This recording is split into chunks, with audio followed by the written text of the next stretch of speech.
I bet we're almost there. We're live on both. They're playing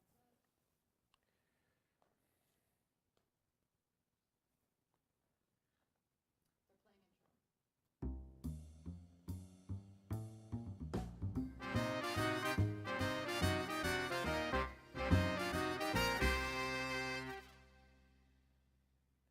Hi, I'm Alan Hills, and welcome to the season finale of the College of St. Rose's movie review show, A Night at the Movies, brought to you by the Campus Production Club, St. Rose Television.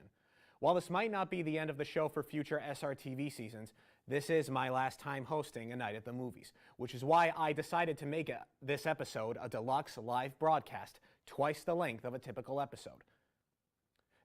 I wanted to do something special and exemplify my love of film by talking about my strongest cinematic influences and how they have shaped my opinions as a film critic and as a film producer. So, without further ado, let's cut to the chase for one last time. Just like any other kid, the legendary original Star Wars trilogy really got the ball rolling for me in terms of blockbuster film appreciation.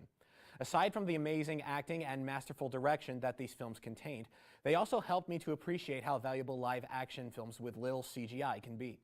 This really is why the original trilogy will always be the best and most impactful of George Lucas's creations.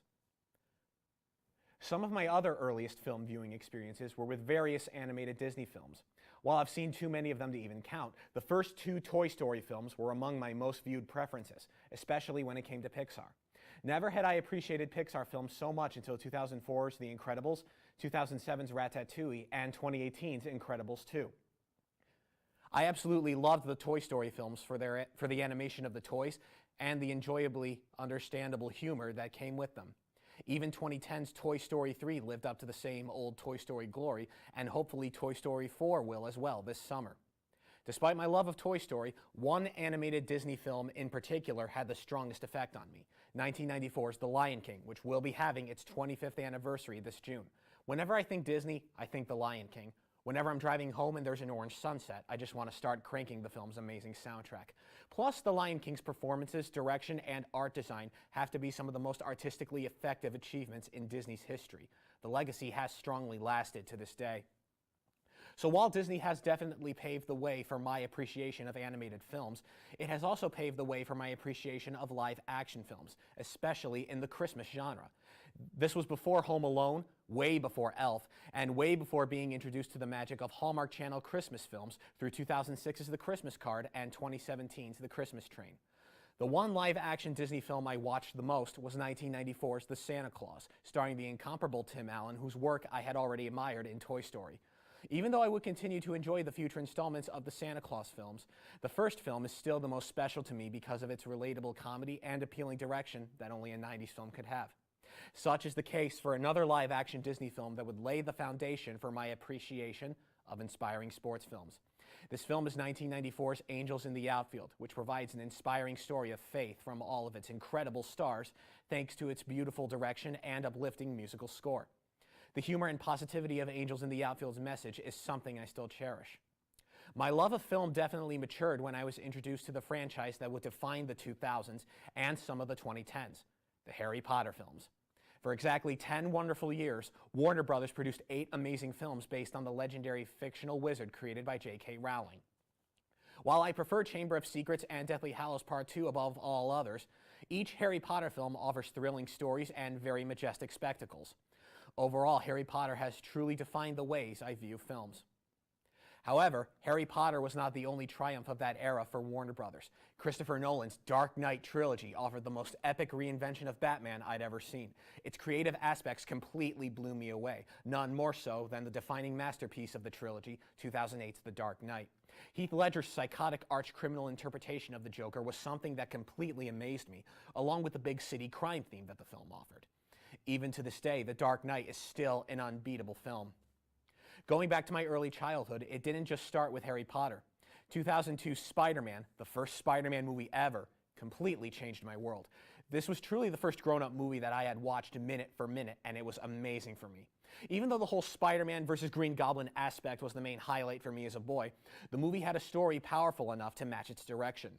This film truly introduced the concept of superhero filmmaking at its finest. Aside from the superhero genre, the swashbuckler genre was also a big deal to me. Seeing two swordsmen facing off in a duel on screen meant the entire world to me. That all started with Pirates of the Caribbean, The Curse of the Black Pearl, the first and best of that highly problematic franchise. The epic action and spectacle of a pirate's life was taken into intensely acceptable territory that audiences of all ages could appreciate. The swashbuckling spectacle would also help me appreciate other swashbuckling gems before this one, including The Count of Monte Cristo, The Mask of Zorro, and of course, The Princess Bride. But when these phases officially ended with the release of Deathly Hallows Part 2 in 2011, I thought everything was over until I saw the first Thor film and the first Iron Man film from 2008. That was my introduction to the Marvel Cinematic Universe, which has been another game changer for me in terms of film. The way that Marvel Studios successfully integrated so many superheroes into the same universe gave me some more movies to get excited about for the next 10 years. When the first Avengers came out in summer 2012, I had realized Marvel's fullest filmmaking potential. I've gone to see every MCU movie ever since, and while a couple of them have been a little problematic, most of them have been absolutely amazing. With all that being said, it really was a shame to see some of it end with Avengers Endgame, which is currently in theaters. Aside from Marvel, the reboot of the James Bond series was also an entertaining experience for me when I first got into it. Even though every one of Daniel Craig's films have had intriguing things to offer, 2006's Casino Royale, his debut, is still highly unbeatable in my opinion. Even though he has made 3 more Bond movies since then and is currently filming Bond 25, Casino Royale has a complex cloak and dagger storyline and incredibly slick mise-en-scène that every other film has failed to replicate. But despite these problems, the continuation of the Daniel Craig Bond films is still very fun for me. The retooling of the Fast and Furious series is also something worth highlighting. The shift from racing to more action-packed themes has really saved the series. The direction is better, the stories are more interesting, and the car stunts are even crazier. 2015's Furious 7, however, has been the most inspirational for me because of the story, Jason Statham's inclusion, and the very emotional tribute to Paul Walker at the end. Despite his tragic passing, the series is still going strong and will hopefully stay that way with the release of the first spin-off of the series, Fast and Furious Presents Hobbs and Shaw, in August. Fast and Furious 9 will be released in 2020 and 2021, respectively. So those are most of my major film influences. Now I will close this episode with some signature Marvel praise as I review the defining blockbuster of the decade, Avengers Endgame. No worries, this is a brief, spoiler-free review. Endgame is simply Marvel's most revolutionary film. Looking back, they successfully misled all of us in making us think Infinity War would be the defining epic of the MCU. Believe me, it wasn't. Endgame is an amazing conclusion of Marvel's 11-year story arc. It offers so many grand scenes and visuals that are fundamentally jaw-dropping. The legendary cast members are also at their best in this film, and suitably so given the theme of its important story.